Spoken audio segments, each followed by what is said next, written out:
was back to work today. Got a lot of things done this morning with the short week, and appreciate the effort of our guys after digesting the tape from last week.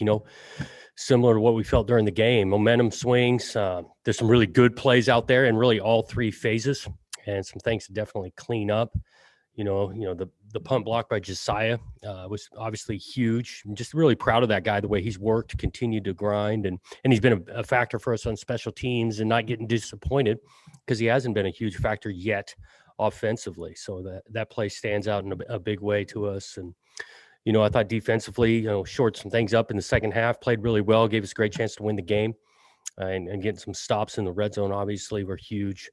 And then offensively, I did think the O-line did some really good things in the run game, opened things up for Jamar. Jamar has a really good game with two explosive plays that changed the game. Talked about wanting to start fast, and obviously got that done offensively in the first. So, again, just like each week, taking a look, there's some things to get better at, and we're going to need to do it because we got a big-time team coming in here, a really good football team, just like it feels like each week. But a great challenge, and I know our guys are excited about it to be able to play a little bit on a short week, playing the Ducks, who have been playing really well, and obviously you guys can see it by their record right now. So, with that, I'll take some questions. Jonathan, you guys were able to get in. The defense was able to get in the backfield a lot more against Cal than your previous two games. What changed, or they're just making the step forward each game, or? I do think we're making steps each game defensively. Some of that was schematics of the movement, D-line and linebacker movement, along with winning some one-on-one matchups. And so that's what you're looking for, is some progression to always improve. And I think we've done that in getting into the backfield after the third game. And we're going to need to do it again playing these guys. You guys were able to keep Garbers kind of under wraps. He didn't really, get loose on, running the ball. And Oregon's kind of got the same sort of quarterback. I guess that make you feel good going into this game, knowing you can. Yeah, it's a little bit different schematically, and you're right. Garbers could extend the play a bunch. He did a couple of times. I know one of them on third down, we let him loose, and he converted there. But for the most part, kept him in the pocket, which he was overly effective. I mean, a guy threw for 300 yards. So, the schemes are different that you're facing here, Cal compared to the Ducks. That quarterback is athletic. He can throw it and make plays with his feet that creates some problems for a defense when you got threat like that out of the quarterback position.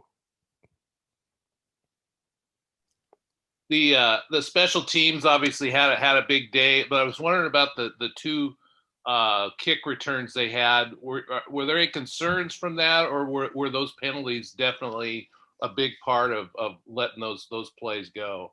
There's always concerns. I mean, the penalties talked about one guy. There's 10 other guys on the field. And so we did take a long look at those plays because there is things to clean up. And that was, there could have been two huge plays. One's a punt return, one's a kickoff return that would change the game. And so we dove into those and actually addressed a lot of it today. Coach, I know you're so focused on the day-to-day, but if you step back and look at where we're at with this rivalry right now with COVID and no fans and kind of the history of it all, you obviously played in this, you've coached in it. If you step back, I mean, how would you describe the backdrop and the setting and everything this game's going on? It's got to be one of the more weirder games. Yeah, it's definitely different. Really just specific to, the fan engagement. We'd love to have Beaver Nation here on Friday and playing in a big time rivalry game. At the same time, I feel grateful that we're headed toward being able to play this game in 2020 and having a really good team come in here to see where we stack up and challenge us. And so, it's definitely different. I think all of us get that, but I'm grateful to be able to play in it. There are quite a few in-state guys in playing prominent roles for you this season. As a coach or a player, do you remember the guy that on a team, on one of your teams, that this game meant more to than you've ever seen? I don't know if I got one that stands out. I definitely think it means a ton to the guys that come from this state because they grew up watching it and living it and whatnot. But not one single guy comes to mind. And Jonathan, you mentioned on Saturday that you guys still aren't playing your best football yet. What are like 2 or 3 things that you guys have kind of been preaching the past few days after the Cal win. Right. I think obviously offensively, we can continue to work to have better balance, and that's run to pass and taking steps in the passing game. I do think that in the passing game in general, we did make some strides. Again, the way the game was going and running the ball, Coach Linger did a great job. I thought adding some creativity to the play calling to get some plays there. So, but we still got steps we can make in the pass game. For sure. I mean, even on special teams, like we talked about, these two huge returns that were called back, but there's still some plays there. I got a punt, I think went about 25 yards. And so we're tightening up some of that. And then defensively, again, we want to create some more turnovers. We got the 2 that changed the game, and we want to build on that number. This was the third time you guys have won a game when you were trailing in the fourth quarter. And I suppose that's an evolution of a program, but what's the next step for you guys?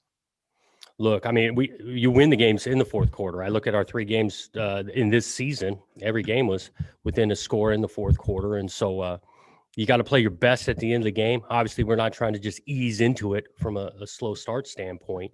But I do think we got a program and a group of players that are going to fight for 4 quarters, understand that these things are going to be competitive. I mean, we talk a lot about it. It's not easy to win. We talk about it a bunch. And when you play good people, you got to play well for a long period of time, and definitely at the end of the game. Well, wanted to ask you a couple things about the 2000 Civil War or Oregon game, I guess now it is. What do you remember about the run up to that game? Yeah, I mean, I think both teams were playing really well. Really, throughout the month of November, you could kind of see it going if both teams were taking care of business, which they did. Getting to that game of it's all on the line. A bunch of excitement, great crowd. Reeser was rocking. Noon kickoff, I believe, or 12:30, and actually it was decent weather day. The sun was out, cold, but the sun was out. And obviously had a bunch of great memories in the locker room after. Was there a play or two that you specifically remember from that game that you just can't forget? Oh, yeah, Cookus getting a couple of picks. I remember that, and he still talks about it to this day. I think our first couple throws actually went for touchdowns. I remember that. Robert Prescott crossing the field, Robert Prescott inside. He had both of them early in that first quarter. How big was Jay Cookus' celebrity in Corvallis after that game? Yeah, it's always been pretty big, man. The guy was a legend. Roseburg winning state titles as a quarterback, and then he came to Corvallis and made those plays. So he's been a legend in his own right for a long time. Hey, Coach, what makes Oregon started the season with a new offensive coordinator, new starter at quarterback, and 5 new offensive line starters. What have you seen out of their offense so far this season? Yeah, I thought they've been productive. I think they've played well. I think a scheme that features a quarterback with his feet and throwing it like they do makes it tough on defenses. I think the whole outfit, I mean, they got some receivers that can run and make plays. They've always been able to run the ball. So they've got some talent and a good scheme going for them right now. Coach, looking at the rivalry, what do you think makes this one special or unique? You talking about Oregon State or this particular game? Yeah. Well, I guess just in general, I always think about the proximity, 4 miles or 40 miles away from each other. That's different. Obviously, I was at Washington for 4 years, and Apple Cup's a great game. But, they're on separate sides of the state, and you don't get the interaction of a Duck and a Beav like that. And so I think it's a long history. I think it comes down to, the people in the state usually are either a Beav or a Duck, and I think that makes it a bunch of fun. Coach, have you guys come up with a new name for this matchup, kind of trying to give it your own spin of things? Haven't discussed that, and leaving that to others to decide. Hey, Coach. Go ahead. I was just wanting to know the 4 guys that were out with COVID. It's been 2 weeks today, but we don't see their names showing up on the depth chart. Any update on those guys? Yeah, we're going to kind of see those guys throughout this week of practice, and then make a determination kind of where they fit into the depth chart. On that note, how did Sandberg come out of that game with the injury, and Ham and a couple of those other guys who were banged up? Yeah, both those, Ham and Sandberg, and actually Skelton all practiced today. And so trending in a good direction there for Friday. Anything new on Gums? No. wanted to ask you about one of the in-state guys, Noose. You gave him, I think you gave him a scholarship last year. What convinced you to do that? Well, he was playing well, and he's actually really respected on this team because of his work ethic, how much he's improved. It means a bunch to him. He played a bunch of center last year. He's moved over to guard and played well for us this year. And so that's always one of the better things about my job is guys that, come in here, are paying for things, and then work really hard and earn scholarships. And he definitely did that. Did you feel like Saturday the passing game took a step forward from the week previous, or are there just some issues there that are taking time to work out? No, I think there's some steps. Again, we've got a few more steps in front of us to take, but some of it, you look at the limited amount of total plays we had. I think we ran 50 plays. They ran 88. You look at the time of possession. So those things, if we stay on the field longer, we got more opportunities to move up, take a step in the passing game. And some of that was quick strikes, right? I mean, the first play of the game, and Jamar houses it from whatever it was, 80 yards out. You're not going to have a time possession. And then I think it was 2 series later, short field, we hit Teagan on the first play for a touchdown. It's like, so there were some steps made, but we want to continue to improve in that area. You guys have kind of had that time of possession discrepancy in every game where you're running 15 to 30 plays less. Have you guys kind of pinpointed why that is? And is there a number that you'd like to see that improve to? Yeah, again, we're not starting the game thinking about time of possession, but I know if we convert more third downs offensively, we'll possess the ball longer. And if we get off the field on third down defensively, we'll get the ball back and have more time of possession. Jonathan, with your success running the football this year and given how Oregon really struggled stopping the run against UCLA, I'm guessing this is a matchup you really like going into the game Friday, right?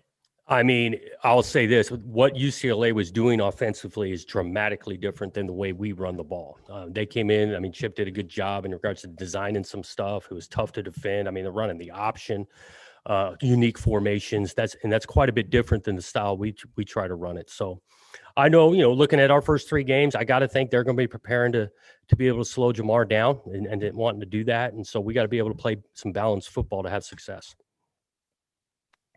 Coach, this was the game last year that was kind of the last chance you guys had to make a bowl game. I know you don't really need any extra motivation going into a rivalry game, but is that something the guys have mentioned at all that this game kind of kept them from reaching that bowl game last year? Yeah, not a ton, and definitely not recently, the last day or two as we get prepared. I mean, look, we definitely want to learn from our experiences last year, coaches, players that returned. But again, the approach we take is each week. We know we got an opponent on Friday. We want to prepare as well as we can for that and let it all hang out. Jonathan, this will be the obviously the first time Tristan's played a team he's actually started and played against. From your experience as a quarterback, did you find playing a team a second time, did it matter much, even if the personnel is a little different? I mean, it's a two-way street. I think there's some benefit because then, the same coordinator over there. So you're anticipating seeing some similar pictures of coverage that you saw in the first one. At the same time, they've seen him now and played against him for a game, and they'll have some adjustments and different ways of attacking him. You mentioned on Saturday that Josiah might be your guys' best special teams player. What exactly does he do intangibles-wise that kind of makes it that way? His effort, like when we're punting the ball, he's out there in the gunner and he's making at least the returner change direction. His effort there has been awesome. And then on punt return, you see him show up pressuring the punter. And even times when we don't ask him to rush the punt, and he's blocking for our returner. And he's got the capabilities of being a returner. Haven't done it this year, but he's done it in the past. Who are guys from past teams that you would kind of give that same characterization, the best special teams player? Oh, sometimes it's, different roles and things. I mean, Ham early in his career was great on kickoff, running down and making tackles. And oftentimes younger players, their first opportunity is on teams, and guys that stand out on teams often find their way to being starters on offense or defense. Ham healthy after the last game, Coach? Yeah, he moved around pretty good today. He was.